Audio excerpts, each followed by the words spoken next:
Want to take your family to Europe, but feeling overwhelmed with how to book award flights for everyone?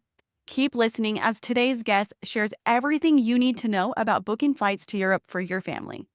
Welcome to Points Talk with the Travel Mom Squad. Europe is a popular travel destination for so many of our listeners. And so today we wanted to do a deep dive into some strategies behind booking award flights within the points and miles world to Europe. So we have a special guest. You probably recognize her or will once she speaks. Tracy, TMS team member Tracy is here to break it all down. She is like the family Europe points and miles queen. And so she's going to break it all down for us. First, we are going to start out with obviously, there are differences when you're looking to book a solo trip or a trip with a spouse or a family member or a girlfriend versus booking a trip for 3 or 4 or 5 people. So break it down like what the differences are right off the bat when you're looking to book family travel to Europe. Yes. Okay. So I'm super happy to talk about this because this is something we've been doing for years. We started doing family trips to Europe when my kids were 4 and they're 15 now. And we've just been doing this almost every year. So I feel like I know some stuff about this. Okay. So the biggest differences that you're going to come across immediately are just like one, number of seats, right? That's a big issue. Mostly that's not a problem to get over when it's economy seats, but when it's business class, that's something that requires a little bit more strategy because you have to get more seats. The school calendar is a huge issue, right? Like I know our school calendar usually comes out a year or two in advance, so we kind of know and we can plan. So if you're used to having more flexibility and just going whenever, that's going to be a big difference. Thinking about scheduling, like we have a kid who gets nauseated for early morning flights. So we don't do early morning flights. You know, if you were just single or traveling as a couple, you might be willing to do that, but we try and avoid that. So you have to take kids' needs into account. If you've got little kids and a really long layover, that's maybe not ideal. So you might be more like, it's got to be nonstop or nothing. And then how you strategize using your points, like if you want to fly business class with your whole family, then it's a lot of points. So it can be like, okay, well, maybe I can't do that as often as I'd like to do it, or figuring out, well, when does it make sense and when is it really worth it? Yeah, I know for us, well, I am no queen at points and miles flying my family to Europe like Tracy. We've only done it once as a family. And of course, I would have loved to have flown business class for all 6 of us. But I don't even remember what the price was. We flew air or we flew KLM. And I honestly don't even know what the price was because it was just insanity. And the economy price was 20,000 points for me, my husband, and our oldest. And then Flying Blue has the discount for kids, 25% off. So my younger 3 were only 15,000 points. So 105,000 points to fly my family. One business class seat, I believe, was going to be more than flying my whole family of 6. So sometimes it just doesn't make sense. Yeah. Like we've been able to we're not as aggressive with the points earning as like Pam is. We don't have 5 million points. So we've been able to sort of being our level of aggressiveness and comfort with how many points we accrue. We tend to do business class like one way to Europe, maybe once a year or so. I think there may have been a year or two when we've done it twice, but like that's all we can swing because we've got 4 people and we aren't hoarding 5 million Amex points. So, you can do it, but you just have to figure out how. And Well, sometimes it's like, it's just not even worth it because you're like, it's not that long of a flight. We'll just be tired. We'll go to bed. I'd rather save the points and go again. Right. yeah. So, One thing that stood out to me when you were just talking is you said, we do it maybe once a year. So how on your flights to Europe, how many times a year are you going to Europe? um, this year, I think we've gone, or no, this past year, I think we went 3 times as a family, or maybe it was 4. It might have been 3. It was 3 or 4. And the year before, I think it was 3 or 4 also. So like we're going to Europe quite a bit. Just And that's your because, kids. You started when they were 4. They're 15 yeah, now. They're twins. yeah. And And so that's like a very, very high number of trips to Europe. So you are definitely qualified to speak on the subject. When they were in, there are people who take babies and toddlers to Europe, and they are way braver than me because we didn't travel internationally with them until they were 4 because I wanted them potty trained. I wanted them to understand the rules of flying. Like when the pilot says you need to be seated, you cannot get up, even if you whine. Like, so that was my personal comfort level, my husband's comfort level, and knowing our kids. But if your kids are like rock stars and they're ready to go, you can take kids at any age to Europe. Like people in Europe have kids. So if they can do it, you can do it, right? Yeah. So it's if you want to do it with younger kids, like go for it. But yeah, there's just different things to consider depending on their ages. And if you can go when you don't have to think about the school schedule, you'll have a lot more flexibility. But dealing with the school schedule really isn't that bad. You just have to plan. So like the thing that always makes me cringe is when I see people asking like, I want to plan for spring break and it's like December. And I'm like, you should have done this last March or last February. Yeah. But okay, we can see what we can deal with. So my best advice for when you want to go to Europe with kids and you're trying to find good award flight deals, and good meaning what's good for your family, like convenience and low and mild and low in checks and fees. Um, have an idea when each airline's program opens. Learn when the airline's calendars open. It's usually like 330 to 360 or 70 days out from your trip. So you should ideally be thinking about next year's spring break during this year's spring break or sooner even so that you know what you want when it opens. You I usually try to find what we're looking for within a month or two of the calendar opening. So, like, if I look and the calendar's open for the day we want for spring break and the airline we want, I'm not going to panic if it's a month goes by and I haven't seen anything yet. If a couple months go by, then I'm like, okay, well, I should be starting to see what's good. And I should be thinking about, okay, well, what are my other options if I haven't found something good yet? But usually, somewhere around the first 2 months or so, once the airline calendar opens, you can find what you're looking for. An easy way to do that is to set alerts. I love all the alerts you can get with Seats.aero. That's my personal favorite because you can set like unlimited alerts. And so I recommend that a lot. When you think about it, the cost per person is pretty low for a whole year. I know a lot of people balk at like, I don't want to pay for a thing, but I find it really useful. It's like a superpower. And then plus you can also learn a lot about the patterns of the releases from the different programs by like just doing random searches. Everything you learn from that, amazing. So just planning ahead is like the key with family travel. Um, and I usually try to book like our long flights across the water first, before I book anything else like hotels or whatever. And once I have the going and coming back booked, then we sort of start worrying about hotels. So to know, oh, I was going to say, I totally agree with that. And I know for me, like, so this year for spring break, we are going to Japan and I wanted business class to Japan. And so I literally booked it the day that I booked it via American Airlines flying on Japan Airlines. I booked it the day the calendar opened. Alex, I know y'all are going to Costa Rica for spring break and you're staying at the Andaz, which is an aspirational property that everyone wants to book for spring break. And so I think you did the same where you booked Yeah. it the day that the Andaz opened up, you booked that. Yep, exactly. And that's how you get what you want to get. Like, otherwise, you're just kind of at the mercy of what is available at the time. And I know, like, a lot of people, Jess in particular books a lot of trips that are aspirational or that a lot of people want to be able to book. And we've had people say, like, how did you were able to book that? Like, how do you get business class tickets to Japan? How do you do this? And it's like, oh, I book it when it opens because then I'm guaranteed I mean, you're not ever guaranteed anything, but I'm much more likely to get the exact trip I want when I do it far in advance. And last minute can work too, but then like your last minute and then it might not work out. And that just doesn't flow with any of our personalities. I have a trick for that we can talk about later in the episode. And I will say, like, I tried booking business class for Japan. We're going next month. And even though I tried to do it like when the schedule opened, there was nothing available for 4 Yeah. people. So we were just like, whatever. So, you have to sort of go with what you're willing to fly. But as far as I know, like economy never killed anybody. So like, I was gonna fly economy if that's all that was available, but I had to shoot my shot, and I'm yeah, lucky that it worked out. hey, I love you because we do.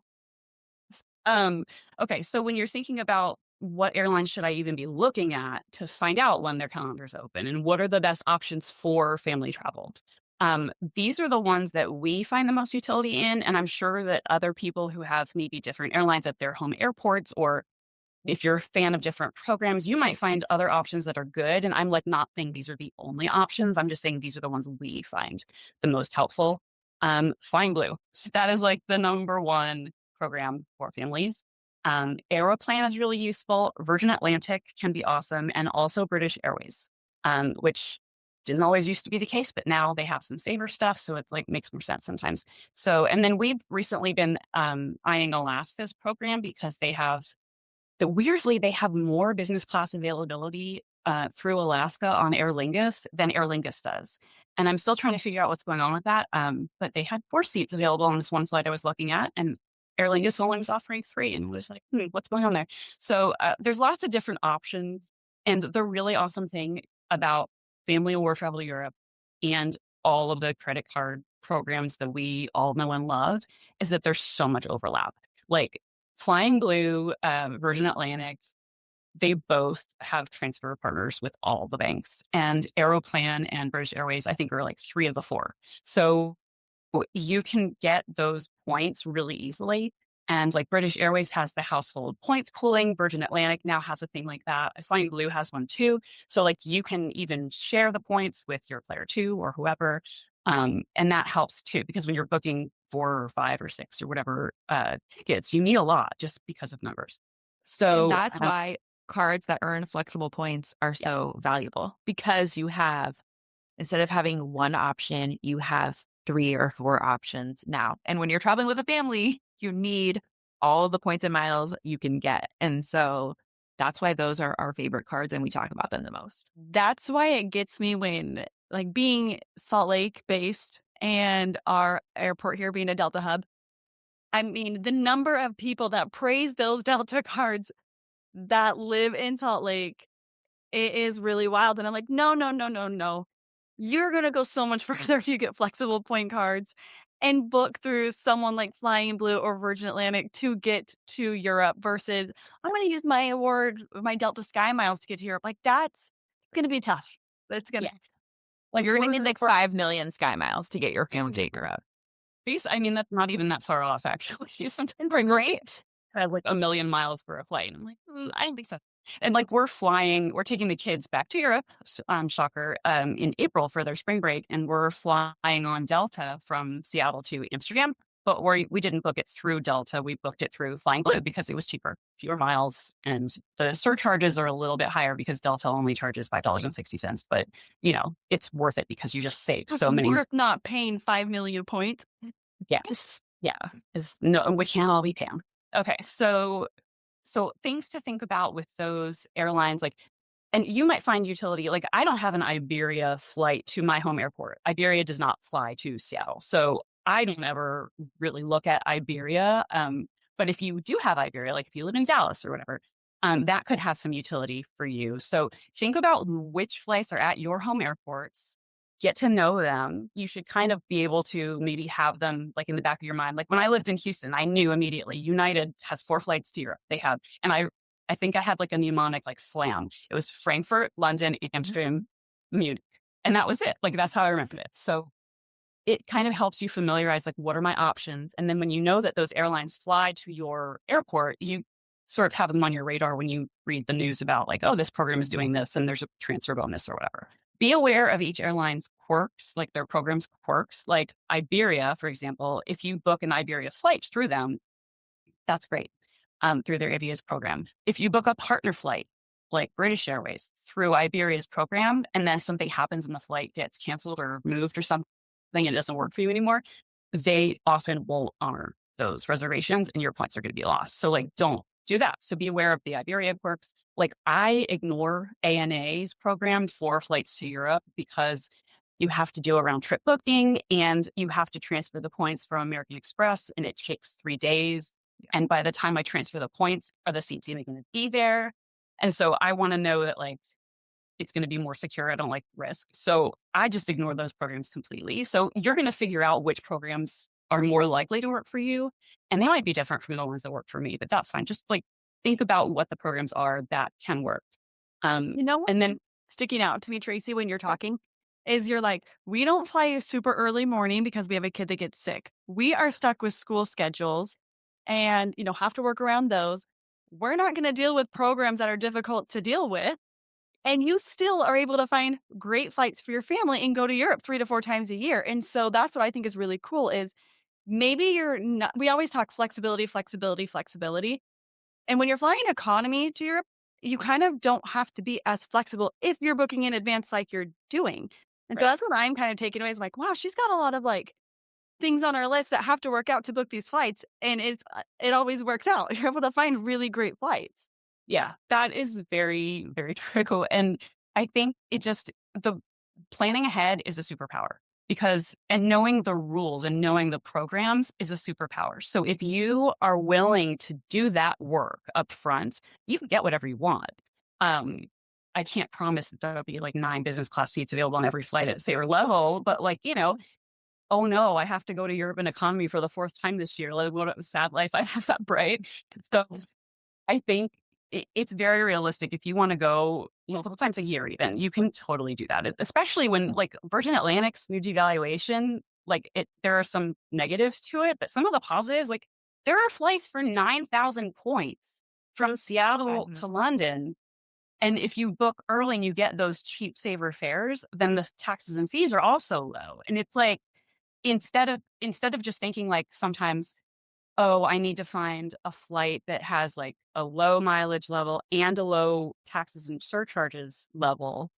Think of it like I can book the world's cheapest like revenue flight to Europe any day I want because they have like all this availability. So it's more like you're saving a ton of money and you have a lot of availability if you're going in economy. One thing too is like I think a lot of us think, oh, if I'm on the East Coast, it's going to be so easy to get these cheap flights. It's going to be so easy to fly to Europe.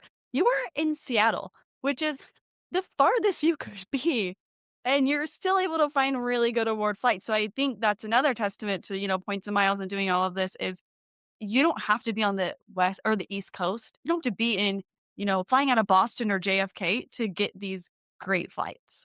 Yes, that's very true. And plus, like if you're looking at business class, I love being on the West Coast for that because then it's a longer flight and yeah, more chance of sleep, more time to experience the fun of it. Like if it's a 10-hour flight, that's great because the time between they start dinner service or they end dinner service and they start breakfast service, that's like maybe 3 hours if you're on the East Coast. And I don't know how much sleep you're actually going to get. So it's probably yeah. So like I would never position to the East Coast to get a business class flight to Europe. I'd rather just fly economy and get there. Because I'm not going to get any sleep anyway. And like sleep is my main motivator. No, I So get that. And I do that. I will fly to the East Coast to fly like that, but it is a battle every time of do I eat dinner or do I go to sleep? Like right. when Yeah. do I go to sleep? And it's kind of a little stressful. And if you're doing it with the kids and you're doing it with the whole Oh, I would thing, not do it with my like, whole family. yeah, No. it's one of those things that goes into the whole calculus of is this worth it for the Yeah. amount of points I'm paying? Like it's a lot of points to do, 4 Totally. flights. So I only do that if I'm flying by myself or maybe if I'm with my husband. yeah, if you've got flexibility and you're just like, "Oh, I'm in it because I wanna fly a new product," Yeah. like, have the adventure of it and you're flexible, like, that's Or fine. I want a KLM Delft. I can't wait. I'm gonna get one of those later this year, and I'm so excited. Um, yeah, so think about what programs might work the best for you from your home airport. I think paying attention to your home airport is really important. Yeah. And programs change over time and your family's needs change over time. Like back when we used to live in Houston, we flew United all the time because United, their program was the best. We found tons of availability. We even found business class availability for 4 people, like pretty often. But then United devalued and then it was like less useful for us. But then like an Aeroplan used to be terrible because they would pass along the fuel surcharges to people. And like when I first started doing points and miles, I never did Aeroplan because it really made no sense. But now, like Aeroplan introduced a couple of good changes a few years ago, and Aeroplan is one of our go-tos now because they usually have really good availability and their taxes and fees aren't high. Then it's also annoying because you have to pay to reserve your seat, right? So they have some drawbacks too. So like just kind of be aware of like each program.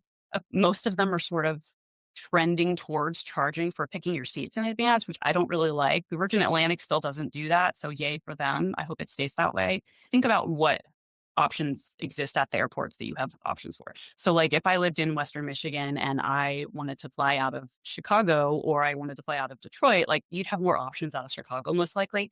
So just familiarize yourself with that so that you can sort of, if you have to position or you're not in a big airport, that's not your home airport, then you have some good options. KLM and Air France both are a really good program with Flying Blue because they offer the 25% child discount for award flight. The 25% discount is awesome. It's good for kids that are ages 2 to 11, and it applies for business and premium economy and regular economy too. So you can get a discount on those. So people really, really like that program. Nobody else has a child discount that I know of, but I know that the taxes and fees can be lower for certain programs if you have a kid. Like when you leave the UK, the air passenger duty is cheaper when you have a kid and you put their age in. So there are some discounts, but as far as programs go, I think they're the best, the Flying Blue. We just had a podcast episode all about Flying Blue. And so if you haven't listened to that one yet and you're interested in flying your family to Europe, you definitely want to check that episode out.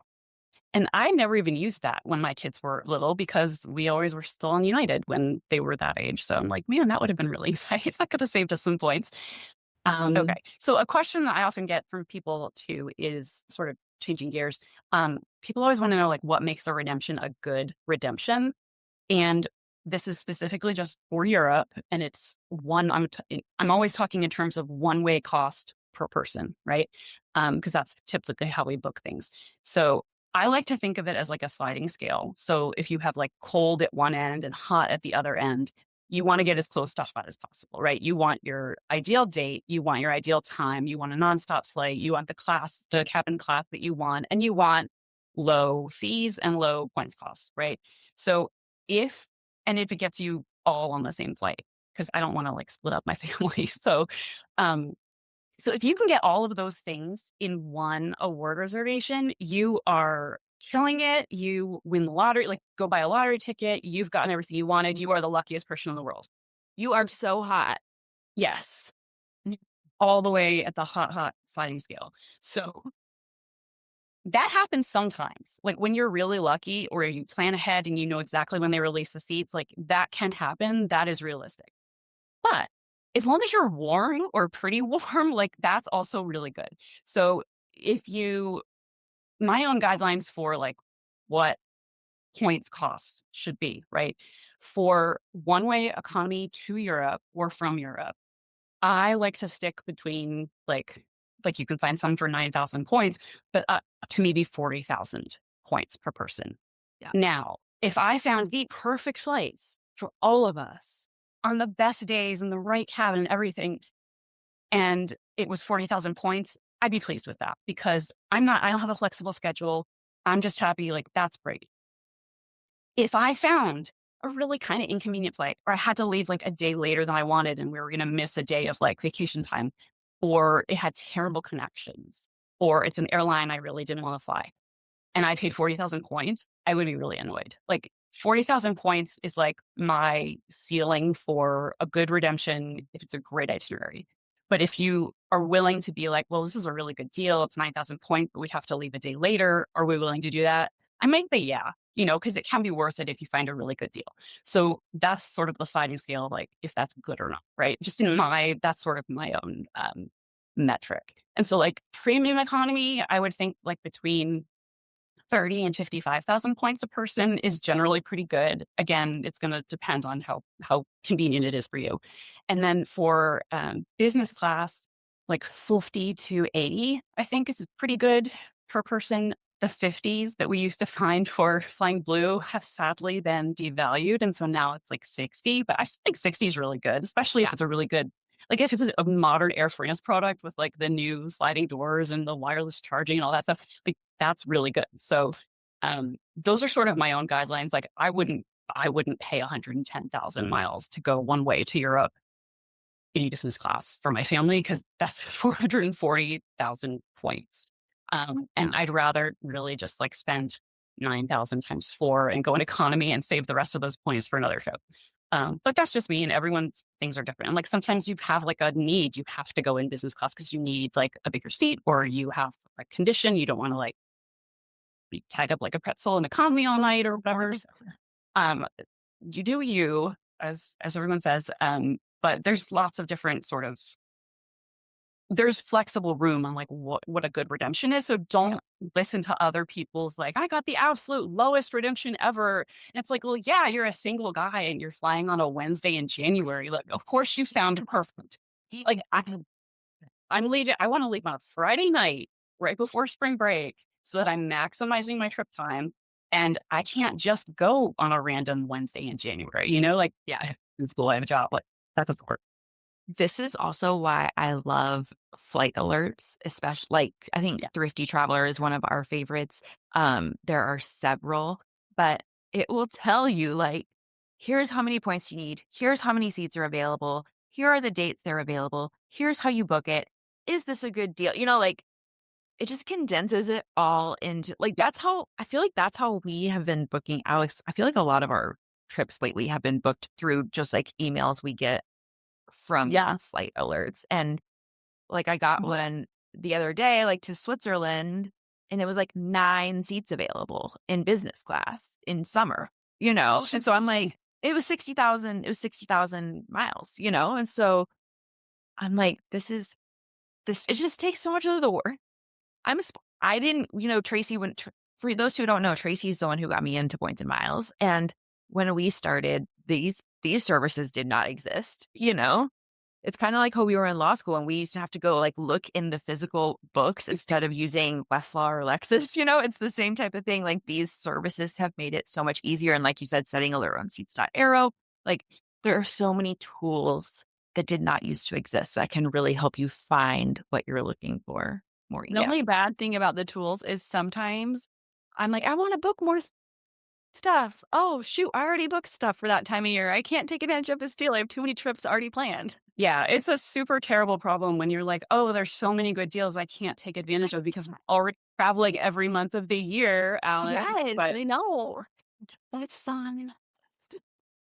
yeah, so like it you don't hold yourself to the standard of like the single person who has utter flexibility Yeah. and can go on a flight where there's literally only one seat available in business class. Like some airlines only release 1 to 2 per flight. And that's never going to work because like then I mean, I guess it could. Like you could book people in on 2 separate reservations. You could put some people in premium economy and put 2 of you on business class or whatever. But like, my kids know, like the toothpaste is out of the tube. They know what business class is like. I can't put them back in economy without me also being there because I would feel like the Home Alone because like I would feel guilty, like you guys go sit in economy and deal with your foil Hey, wrap. they're You're a nicer 15. mom than They me, are old Tracy. enough to sit. I see, and I'm the opposite. I'm like, obviously, I'm not going to put like a 5-year-old in economy by themselves. But at some point, I would be like, hey, I'm the one doing all the work to collect these points and miles. I get to treat myself. And it's not my fault the airline only released 2 seats. So I'm going to I do just, that once they're so, 18 and they can so earn their own. be grateful that you're even on the trip at all. Tracy's just a lot nicer than us, Jess. That's where really what it comes down to. I don't want to deal with a fallout. It's fear. It's not niceness. It's just fear. That's true. Yeah. But so I like it used to be the Aer Lingus only ever released like 1 or 2 seats in business class per flight, but I've been looking and they started releasing like 4 if you go through Alaska. So I'm like, hey, that's an option now that didn't used to exist for me. So that's pretty cool. But like I think the key thing, how they say in life, like you can have things good, fast, and cheap, but you can't have all 3 at the same time. Like you have to pick 2. So for award flights for families, and my husband says this is a very clunky metaphor, but I'm like, it works. Okay, it's clunky, whatever. You can't have a good itinerary, have it be low in cost, and go exactly where you want. You have to pick 2. So you have to like plan in advance and get as much of that as you can. Um, and planning in advance really is just going to help you. Like if you want to book something last minute, you can. So also here's my little trick for if you are interested in business class. This is something we've done once and I keep trying to make it happen again. And I haven't had luck so far, but it can happen. Book the economy itinerary that you can live with through United or American or another program that if you wanted to cancel and redeposit your miles, there's no penalty. Make sure that you can live with it. Like, don't book it thinking, oh, I won't actually have to take this. Like, make sure it works. Book your hotels, book your activities, everything. And then as you get closer to your trip and you have your alerts set up or you just want to search, start looking for business class. And if you have something that pops up that's business class that would work for you guys, you can cancel, like book that first, make sure it's booked, and then cancel your old economy itinerary. And that way you still have the luxury of like knowing that the whole trip is set, your plans are solid, you're going exactly where you want. But now you have the possibility of like, hey, maybe I just was able to upgrade at the last minute. We did that once before when I think we had United economy booked. And then at the very last minute, like the day before, I saw Lufthansa business class pop up. And I was like, yeah, I think we're doing that. So we switched like at the last minute. And so we didn't get like our pick of the seats on the plane because like a lot of the seats were already taken or whatever. But it was awesome. And it was so much better. And like my husband texted me during the flight. He's like, I love flying business class. I'm like, yeah, I know you do. Like, listen to me. Let's do this. And so that can be a really good option if you want the security of knowing that your trip is planned because you don't want to like not have a trip for spring break, but you still have the flexibility of canceling it if you need to and trying to upgrade if that's an option. And that can also be a really great use of like, if you're like, oh, I'm going to run out of cards to get one day. What am I going to do? Get the co-branded cards and get the United miles and get the American miles so that you can use them for that, because then you're not stranding transferable points in American or in United. You're just using the American or United miles off the bat. So yeah, you're still keeping those like transferable points transferable. So that's a little trick I like to try. And we're going to try it for Japan. We're going next month. So I'm like, please, please, please, please, please. I want to have like the luck of Jess. But yeah, so that's kind of a cool option. And then just talking more about business class, because I know a lot of people are really like, that's an aspirational thing. Everyone wants to do it. The important thing when you're thinking about business class for families, because you're using so many points, make it worth it. Like, make sure you're getting the most out of the whole experience that you can. So depending on what that means for you, like for me, I'm like, can I please get some sleep? That would be great. But other people, it might just be like, I want the fancy luxury experience. I want the lounge access. So think about like, if you were to book business class, what kind of seats are they? What airline is going to have which type of seats? You can look that up on like Aerolopa. You can look it up on Flight Radar 24. You can look it up on FlightAware to figure out what aircraft is usually the one that's on the route you're thinking about. Then you can look up the seat configuration. Seats.aero actually has a really cool new feature where they show the seat map for each flight. And so that's really great. And you can figure out like, okay, if I'm on this Air France business class flight and it has the sliding doors, like your own little tot, right? That's super cool if you're a solo traveler or a couple traveler. If you have a 3-year-old who has their own seat, is that going to be as cool? Like, you're going to be kind of separated from your kid. And what if they're like playing with the door the whole flight or something? Or even if they're not, like, think about the layout. Like, the fancy cabins are really enticing and they're really cool, but you're going to be across the aisle from your kid, most likely, or you're going to be in the middle too. And there's like a divider, but you have to like literally crawl over or like go around in the aisles to get to your kid. So if they need help cutting their meat or whatever. So think about that. Like, don't get just like trapped in the whole, like, oh, this is the newest cabin. It's going to be awesome. Like, will it work for your kid? And The maybe other thing, two seats would be better, you know? well, the other thing I want to add to that is, so as much as I love business class, I didn't fly business class with Molly until she was 8. And that's just because I'm someone who like, it makes me anxious to think about disturbing other people. And so I know that like, if she were in business class, acting up or like not going to sleep or crying or needing me all the time, like that's not going to be a relaxing experience for me. And I'm also going to be stressed about if she's disturbing the other passengers, you know? And so that's another example. Like, I love business class now. It's great. She loves business class now, you know? Right. But she's at an age where like it's no longer stressful to take her in business class. Right. Yeah. You feel like maybe a little less guilty about like having a crying kid in economy than you would if you were in business, like that's what another reason why like we waited until the kids were older to do that. And like it's funny because our kids' first trip to Europe ever was in business class. And I did that because I was so worried about them being uncomfortable and complaining. So I was like, Yeah. with them before we left, I was like, this is how it's gonna go. We're gonna have dinner. You're going to watch one show. We're going to go in the restroom. We're going to change in your pajamas, like on the plane. We're gonna brush your teeth with the bottled water on the plane. Then we're going to go read a story in your seat, just like at home. And then you're going to lay down and the seat's going to turn into a bed and you're going to go to sleep just like at home.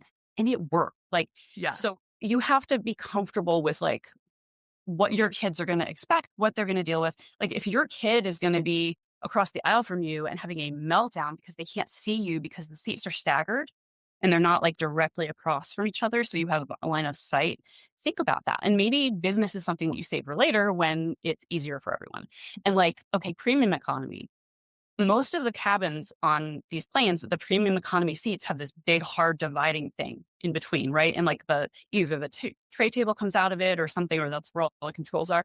So if your kid wants to like lay across you, that's not going to work because there's this big, hard thing in the middle. So economy might be better. And like, if you have a baby, you might want to actually book a seat for the baby, even if you don't technically have to, because that gives you more room to like spread out. So just don't get sucked into the whole like, oh, this is going to be the best cabin ever, the best experience, most looks.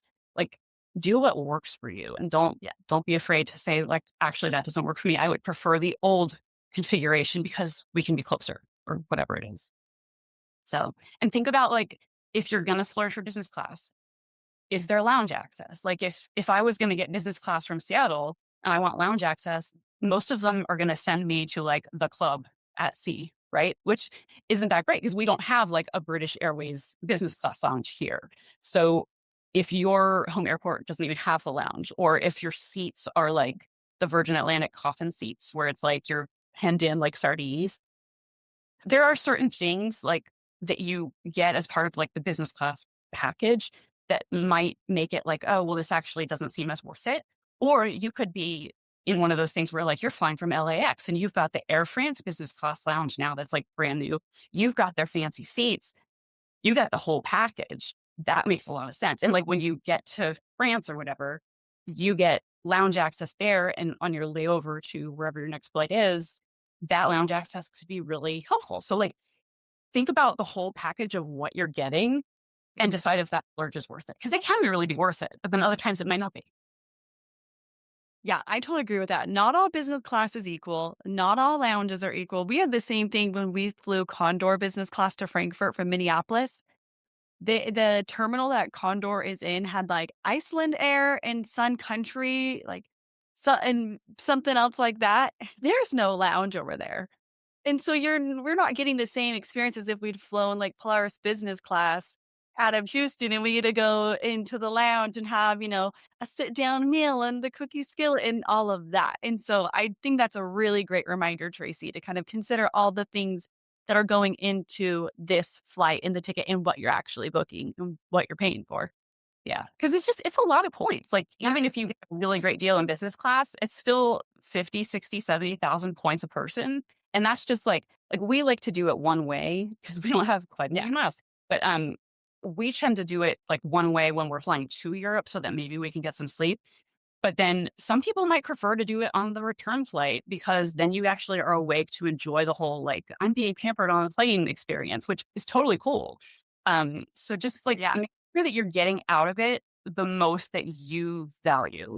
You're getting what you value out of it, and don't worry about what other people are doing. Yeah. Well, Tracy, thank you so much for being here. We hope today's episode has shown you just how possible it is for families to travel to Europe. And with points and miles, you won't break the bank. Ready for even more travel tips and peeks behind the scenes with Travel Mom Squad? Points Talk Premium is available now. Head to the link in the show notes to subscribe. Thanks so much for listening to Points Talk with the Travel Mom Squad. Make sure to hit the subscribe or follow button from wherever you're listening so you never miss an episode. Want to start jet setting even faster? Follow the links in the show notes to learn about everything we discussed in today's episode. And to stay connected and follow along, follow us on Instagram at Travel Mom Squad. We can't wait to see where in the world points and miles take you.